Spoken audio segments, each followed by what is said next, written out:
and welcome back to our show Dreams, Passion and Your Hong Kong Story, where each time we bring before you people from different walks of life who have pursued their passion and found great success in Hong Kong. Today we have with us a very interesting guest, Ricky Cheung and his daughter Karen. Hello Karen and hello Ricky and welcome to our show. Ricky is a Mahjong craftsman with over 40 years of experience. He learned his craft from his father while he was in secondary school. Ricky's father opened his first Mahjong factory in Kowloon city. Ricky expanded this factory multifold. At one point, his factory was one of the largest in Hong Kong. Unfortunately, with the modernization of Hong Kong and explosion of factory-produced Mahjong tiles from China, this industry started to die off after its peak in 80s. Today, Ricky's talented daughter Karen, who is in event management and PR, has actively engaged him in Mahjong craftsmanship development to preserve traditional Hong Kong culture. Let's speak to Karen and her father and find out about their Hong Kong journey. So Karen, tell us, what excited your dad to get into Mahjong industry and kind of pursue that for the rest of his career? I think because it's somehow from my grandfather who started the business, and then he learned from his father. So it's a kind of bond of our family bond. And then my whole family work together, and my grandmother, uncle, aunt. So it's a kind of family business, generation passing skills from generation. I see. So it's a very typical Hong Kong story. Worked very hard in the old days. So that's why we really wish to continue with that. Tell me, what strategies did your father use to grow his business and grow his factory? First of all, he's a very funny man. He's very hardworking, and then not just focus on handcrafting the thing. And he know how to run the business and then employ different labor, train them up to take care of the whole production product line. And then even during in the peak of the Mahjong industry, he can manage to move the factory from Kowloon City to Kowloon Bay, because in 1988 something is the first start from the government to develop Kowloon Bay. So he really took chance of the opportunity. And then later on, he also worked with developed some machinery to support the whole business. So that's why it still can keep moving on for 20 years. Yeah. What challenges did he face when he decided to grow this business, and how did he handle those challenges? I think first the challenges is from the labor, because it really takes years to train our labor. Not if you're talking about just learn how to handcraft, it may take a week, etc. But if it's very professional, make the best quality, it takes more than years and to do the handcrafting skills. And also the challenges is the strong competition from China later on, starting from 1980s. You know, everything we move into machinery, it means that using the hand thing, it means very costly to people, and everything shipped to China to do with the machinery is a very low cost thing. So that is the biggest challenge, because Hong Kong is just very difficult to compete with China in terms of the prices. So how did he manage to deal with such a strong competition? First of all is he can manage to choose the best material, shipping from Germany, from Japan. We make use of very good quality of material to do that. He also invents some machinery with a labor. So it's a different machinery that is, we will call it halfly managed by manually and halfly managed by machine. So they work together to improve the efficiency. What was the point when he decided to shut the factory, and why? I think it comes to a point that all the business are really gone to China, because the competition is too keen.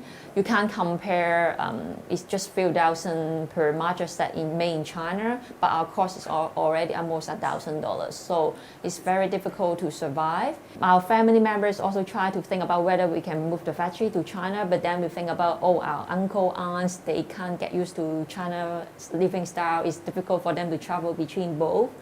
So it comes to a very, the end of the journey that is cannot survive anymore. All the business people just go to source China things. So the tiles that came from China, were they also handcrafted on marble tiles? You mean those from China, right? Yeah. Those are engraved from machine. They engrave from machines. So these are not handcrafting. So tell us about some of the highlights of his business when the business was on its peak. Some of the very interesting moments that you can remember. For me is I really follow my family, go through all the process of how to make mahjong. Even I join when they go deliver the products at night, I just hide in the van and then look at how they deliver the products, and I was just a very small kid. And it looked very funny actually to me. I don't know what's happening, but interesting. I wake up very early, follow my family, and then even in the factory, the laborers are very friendly. We work like a family. My grandmother even cooked lunch for them, and then we work together, have a tea time.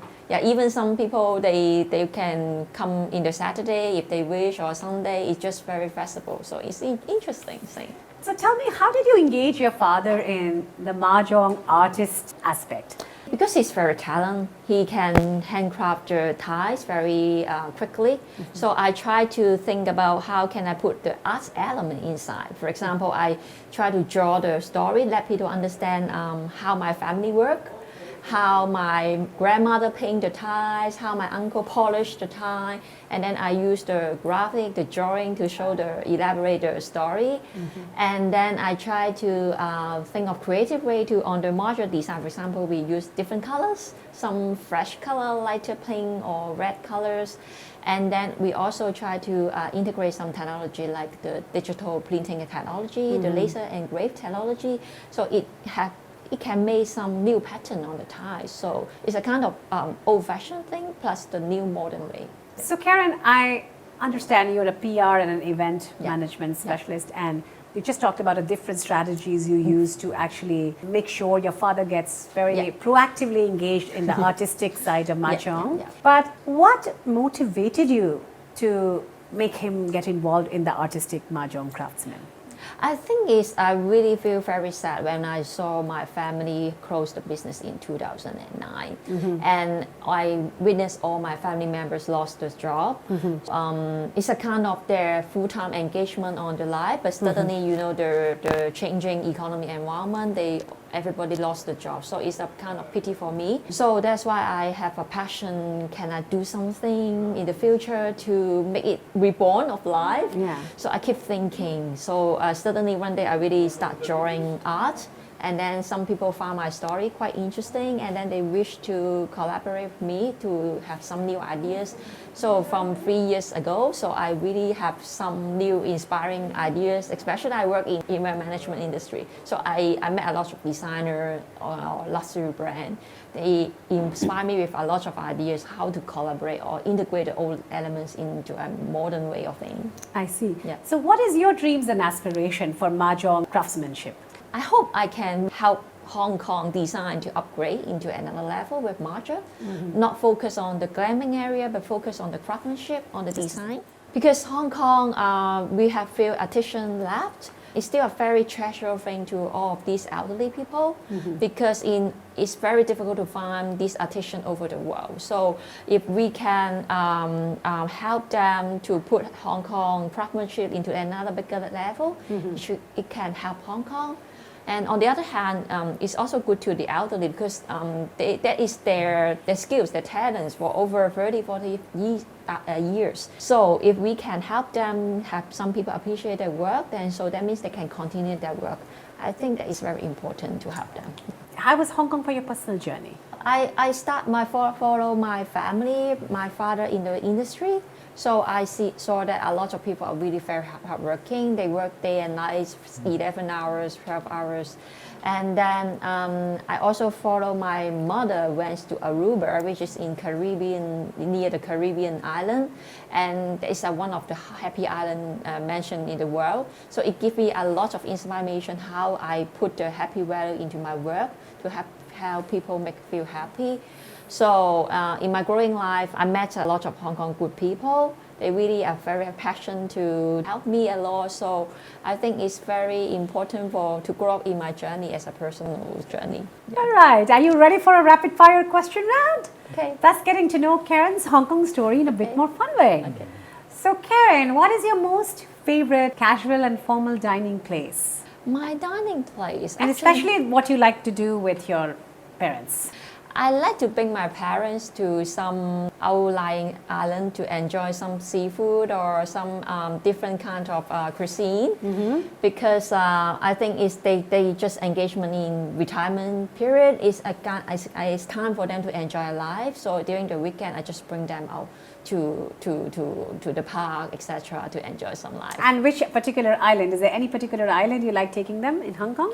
Tung Chung. True. I like actually Tung Chung is quite Lantau Island, etc. Those they have a lot of cycling activities and etc. Plenty of sunshine. And your favorite solo activity in Hong Kong? During different kind of architecture, the Hong Kong skyline, etc. So sometime when I have time, I will go out to draw something, do some sketching. Or even when I travel, I will bring a book with me to do an art journal, and then I try to use my pen to capture what I saw. Yeah. And the last time you did something for the first time in Hong Kong? The recent thing impressive, I draw the Corollaris e-picture book. Actually, is to teach how the kids and the parents how to tackle the difficulties. And then during the January, I draw a e-book, and then we publish to the social media. Then there's a lot of educational groups and schools approach us, because that book will help people how to change their emotion, how to tackle the bad negative emotion during difficult periods. So I think this is very meaningful thing for me to engage with the community. And 3 words that describes your Hong Kong life? Passion, energetic, and cheerful. Very nice. What are you most proud of as a Hong Konger? I think Hong Kong people are really hardworking, and then they have a creative mind, very cooperative, and you know the Hong Kong people, they have a lot of hearts actually to help people in need. In my life, I feel very blessed. I also meet a lot of good people who wish to help me, and then I can help each other. So it really helped me to grow a lot. And how would you invite the 7+ billion people of the world? Why should they visit Hong Kong? Hong Kong is a culture mixing Western and Chinese. You know, in Hong Kong, you can find the Chinese culture, but we also have a lot of Western ideas. So this is something very inspiring, because in Hong Kong, you easy to get very talented people. We're living very close to each other. If you have an idea, you can very wish some people to help you. So even in Hong Kong, it's just amazing life. You can find Western and Eastern together. So it's a kind of mixture of everything. Yeah. Well, thank you so much, Karen, for coming to our show, and thank you, Ricky.